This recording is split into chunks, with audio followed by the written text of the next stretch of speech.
김정은이 두 국가론을 천명한 가운데 한국통일부 장관은 이 같은 북한의 입장을 받아들일 수 없다고 강조하며 헌법에 입각한 평화통일을 지향할 것이라고 밝혔습니다. 김영호 한국통일부 장관은 22일 김정은은 지난해 연말 노동당 중앙위원회 전원회의를 통해 남북관계를 교전 중인 두 국가, 적대적 두 국가 관계 등으로 규정한 배경에 대해 내부의 어려움을 외부로 돌려 체제 결속을 강화하려는 의도로 분석했습니다.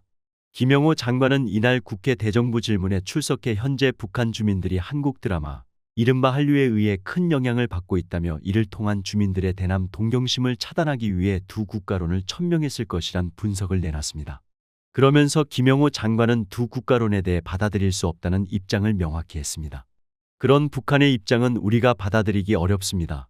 한국 헌법 4조의 규정대로 한국 정부는 자유민주적 기본질서에 입각한 평화통일을 추진해야 되고 북한은 1991년 우리와 합의한 남북 기본합의서 정신을 충실히 지켜야 한다고 다시 한번 강조합니다. 이날 대정부 질문에서는 북한이 오는 4월 한국의 국회의원 총선거를 앞두고 다양한 유형의 도발을 벌일 수 있다는 전망도 제기됐습니다. 신원식 한국 국방부 장관은 이 자리에서 북한이 사이버 및 무인기 도발, 탄도미사일 및 군사정찰위성 발사 도발, 남북 접경에서의 직접적인 군사도발, 주체를 식별하기 어려운 도발 등을 벌일 수 있을 것으로 예상했습니다. 올해 들어 북한이 순항미사일을 잇따라 발사한 것에 대해서는 투발 수단을 다양화하기 위한 목적이 있다고 말했습니다. 또한 순항미사일 발사는 유엔 안전보장이사회 결의의 직접적인 위반이 아니기 때문에 관련 전력 증강에 힘을 기울이고 있는 것으로 분석했습니다. 북한의 대륙간 탄도미사일을 실전 배치할 가능성과 관련해서는 아직 어려울 것으로 전망했습니다. 미사일을 측정하는 세 가지 요인이 있습니다. 장사정, 정확도, 군사적 효용성입니다. 특히 정확도 면에서의 아직 대기권 재진입 기술이 완성되지 않은 것으로 봐서 좀 더 두고 봐야겠지만 이런 것이 완성된 이후에 실전 배치가 될 것입니다. 만약 북한이 실전 배치를 주장하더라도 이는 과장된 것일 겁니다. 이런 가운데 한덕수 한국 국무총리는 대정부 질문에서 최근 북일 정상 간 접촉 가능성이 제기되는 것에 대해 한반도의 평화와 안정을 위해 도움이 되는 측면이 있다는 입장을 밝혔습니다. 일본 정부가 결정할 일이라 현 단계에서 한국 정부가 공개적으로 관련 문제에 대한 입장을 밝힐 단계는 아니라고 생각합니다. 다만 북한이 조금 더 개방되고 더 많은 국가와 긍정적인 관계를 가져가는 것은 한반도의 평화와 안정을 위해서도 도움이 되는 측면이 있습니다. 한덕수 총리는 한국 정부가 북일 대화에 대해 적극 지지한다는 입장 표명을 해야 한다는 주장에 대해서는 적절한 시기가 되면 발표하겠다고 말했습니다. 다만 한국 내에서는 북일 정상 간 회담 가능성에 대해 회의적인 시각이 지배적입니다. 김여정이 지난 15일 담화를 통해 북핵과 납치자 문제 이외의 사안을 다뤄야 한다는 것을 전제로 달았기 때문입니다. 앞서 한국 외교부와 통일부는 지난 16일 북일 관계에 대한 김여정의 담화와 관련해 한미일 간 긴밀하게 소통하고 있다는 입장을 밝힌 바 있습니다. 한편 한국 국방부는 한국전쟁 당시 북한군의 포로로 잡혀 탄광 노역을 하다가 2003년 탈북한 국군포로 김모 씨가 지난 21일 새벽 별세했다고 밝혔습니다. 고인의 발인은 오는 23일 오전에 진행되며 유해는 국립서울현충원에 안장될 예정입니다. 지금 북계 김정은에 대해 김영호 장관은 작심 발언을 쏟아냈습니다. 북한이 최근 평화, 통일과 관련된 상징물 등 통일 지우기에 광분하고 있는 것은 북한 주민들이 한국 사회에 갖고 있는 동경심 차단하려고 하는 목적이다. 김영호 통일부 장관은 25일 북한이 최근 순항미사일을 잇따라 발사하고 있는 것은 경제난 등으로 인한 민심 위반 문제를 외부로 돌리고 우리 내부의 안보 불인감을 조성하기 위한 의도라고 평가했다.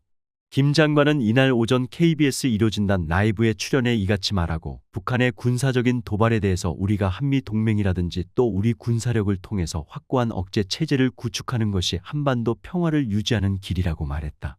김정은이 최근 핵을 사용해서라도 한반도를 평정하겠다고 위협하고 있는 데 대해서는 미국의 한국에 대한 확장 억제를 대폭적으로 강화해서 거기에 대응해야 된다고 밝혔다.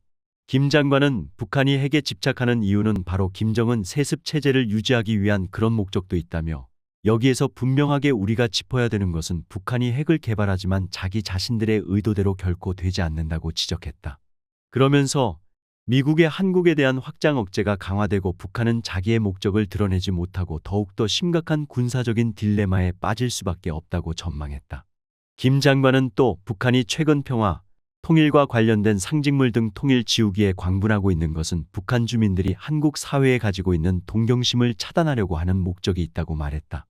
그러나 김일성과 김정일 선대의 업적을 지운다고 하는 것은 북한 내부의 이데올로기적인 공백이라든지 혼란을 불러올 가능성도 배제할 수 없다고 내다봤다. 김 장관은 최근 통일부 발간한 북한의 경제, 사회에 대한 인식, 실태 인식 보고서를 보면 북한 주민들이 스스로 장마당에 나가서 생활을 영위를 하고 있다며 정치 권력과 시장의 힘이 팽팽한 긴장 상태를 유지하고 있다고 분석했다.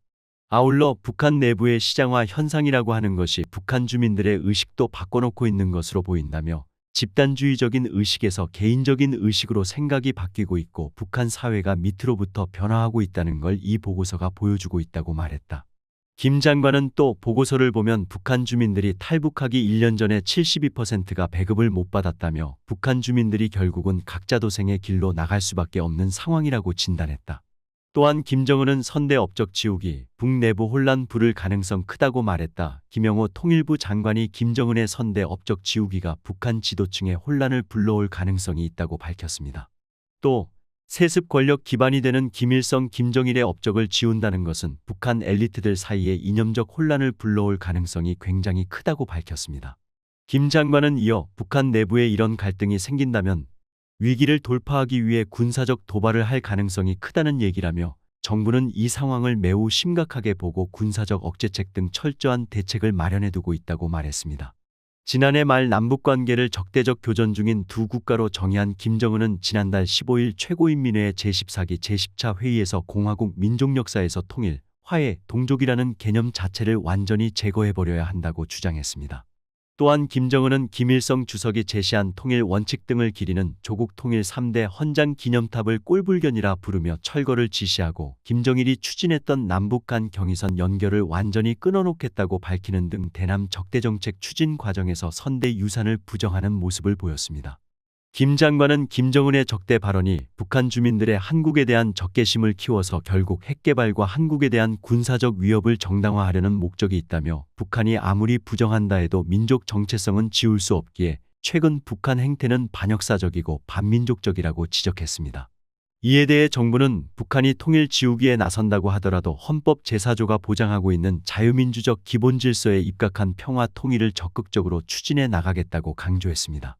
계속해서 김 장관은 북한 주민 인권 개선을 위한 국제사회 권고의 강제성이 없다는 한계에는 탈북민 증언을 들어보면 북한의 인권과 관련된 압박을 가할수록 북한 내부에도 일정한 변화가 있다는 것을 확인할 수 있었다며 지속적으로 노력하는 것이 중요하다고 밝혔습니다. 반드시 북계 김정은 정권 종말시켜야 합니다. 북진 통일해야 합니다. 멸공. 정성산TV 좋아요, 구독, 알림은 큰 힘이 됩니다. 후원해주시는 모든 분들께 가열차게 멸공.